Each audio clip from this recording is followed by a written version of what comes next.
You know, there are things that you wish that someone would have guided you sooner so that you would have handled things differently. If I think right now, I wish that someone would have made me sit down and told me one-to-one that this is how you should be doing things in life. I'll just give you an example. Let's say in my 18th year, if I would have invested 1000 rupees per month, so in totality I would have invested 12,000 rupees and bought Reliance shares. So today, that is in September 2020, those shares would be worth a whopping 70,000 rupees. Yeah, that hit me hard too. So to prevent such a sob story for you, I, the Finance Whiz Kid, bring to you financial advices which I wish to give to my teenage self, and these are naturally applicable to you as well. And parents, अगर आप ये video देख रहे हो तो अपने बच्चों को प्लीज़ बच्चा मत समझिए और उन्हें ये सब पॉइंट्स करने के लिए प्रोत्साहित कीजिए. Advice number 1. Taking cash instead of kind. In many households, I've observed that the elders give to their kids everything which they want instead of giving them hard cash. I'm not saying it's a bad thing, it's just that it has its own implications, because when the time comes that they have cash in their hand, they may end up spending lesser on essential stuff and spending more on unwanted things. Because keep this thing in mind, cash management bhi ek art hai. And when we try and inculcate such habits right from the initial developing phases, the long run benefits can be seen in the form of better cash management. Point number 2, monthly pocket money. Continuing our previous point, when given monthly or weekly pocket money, it has two major benefits. One is regular cash flow and second is better planning. Speaking from my personal experience, I was fortunate enough to get monthly pocket money ever since I was 7 years old. What it does to a young mind is that it creates a sense of independence and autonomy, which in turn makes a person confident with money. Point number 3, creating a budget or a financial plan. In the real life, a pocket money is a child's first opportunity to have his own funds and be their own masters, to do what they want from their own money, buy chocolates, pay for something they like in a shop, or save up to get something bigger or a present. I remember my time when I was in the 7th class and I saved up my entire month's pocket money without eating anything to save for my Beyblade. That was a real good feeling. But there lied a major life lesson for me.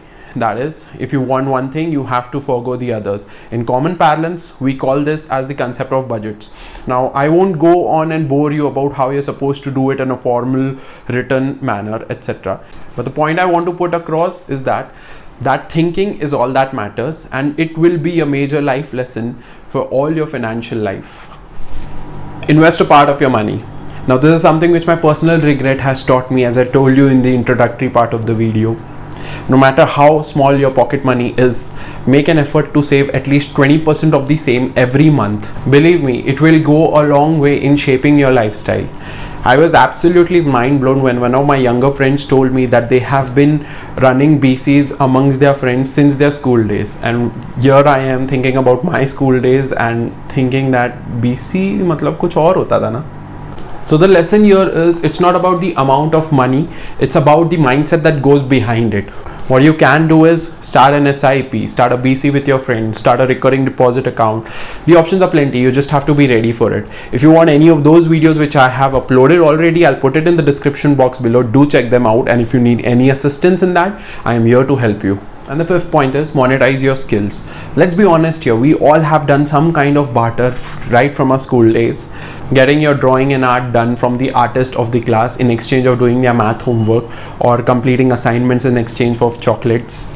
We all have been there. It's the way we all are, and quite frankly, that is how we should be. Because quite frankly, free की मिली हुई चीज़ की कोई value नहीं होती.